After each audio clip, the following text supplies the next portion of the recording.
ओम। विद्यार्थी किसे कहते हैं? जो केवल विद्याध्ययन करना चाहता है उसको विद्यार्थी कहते हैं।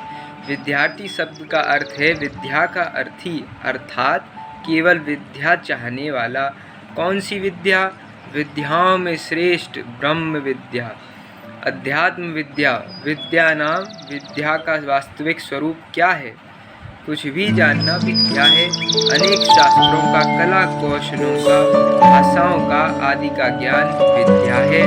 वास्तव में विद्या वही है जिससे जानना बाकी ना रहे, जीव मुक्ति हो जाए। इसलिए कहते हैं सा विद्या या विमुक्तये। अगर जानना बाकी रह गया तो वह विद्या क्या हुई?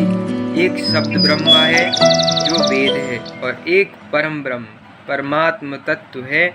अगर शब्द ब्रह्म को जान लिया पर परम ब्रह्म को नहीं जाना तो केवल परिश्रम ही हुआ। शब्द ब्रह्माणि निष्णातो न निष्णायात परे यदि श्रमस्तस्य श्रमफलो हाधुनमेव रक्षतः। अतः परमात्म तत्व को जानना ही मुख्य विद्या है, और इसी में मनुष्य जीवन की सफलता भी है। जिससे जीविका का उपार्जन हो, नौकरी मिले, वह भी विद्या है। पर वह विद्या परमात्म प्राप्ति में सहायक नहीं होती। प्रत्युत कहीं कहीं उस विद्या का अभिमान होने से वह विद्या परमात्म प्राप्ति में बाधक हो जाती है। विद्या की अभिमान की कोई ब्रह्मनिष्ठ महात्मा मिल जाएं तो वह तर्क करके उनकी बात को काट देगा, उनको चुप करा देगा, जिससे वह वास्तविक लाभ से वंचित रह जाएगा। अतः कहा गया है कि 6 अंगों सहित वेद और शास्त्रों को पढ़ा हुआ सुंदर गद्य और पदमय काव्य रचना करता हो, पर यशोदानंदन में मन नहीं लगा तो उन सभी से लाभ ही क्या हुआ? विद्या ग्रहण करने की क्या आवश्यकता है? विद्या के बिना मनुष्य जन्म सार्थक नहीं होगा। प्रत्युत मनुष्य जन्म और पशु जन्म एक समान ही होंगे। अतः विद्या की अत्यंत आवश्यकता है।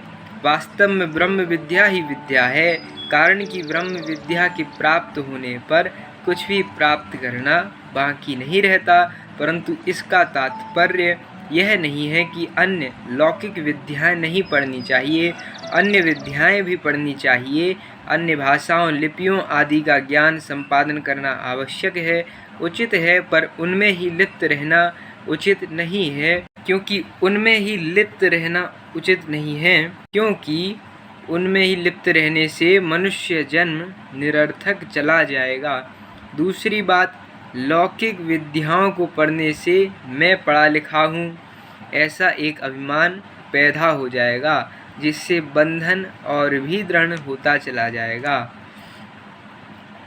शास्त्राण्यधीत्यापि भवन्ति मूर्खाः यस्तु क्रियावान पुरुषः सा विद्वान्। शास्त्रों को पढ़कर भी लोग मूर्ख बने रहते हैं। वास्तव में विद्वान वही है जो शास्त्र के अनुकूल आचरण करता है। मनुष्य जन्म का उद्देश्य है परमात्म तत्व की प्राप्ति करना, और उसका साधन है संसार की सेवा। अतः लौकिक विद्या, धन, पद आदि का उपयोग संसार की सेवा ही में करें। ये संसार की सेवा में ही काम आ सकते हैं, परमात्म प्राप्ति में नहीं, क्योंकि परमात्म प्राप्ति लौकिक विद्या के अधीन नहीं है।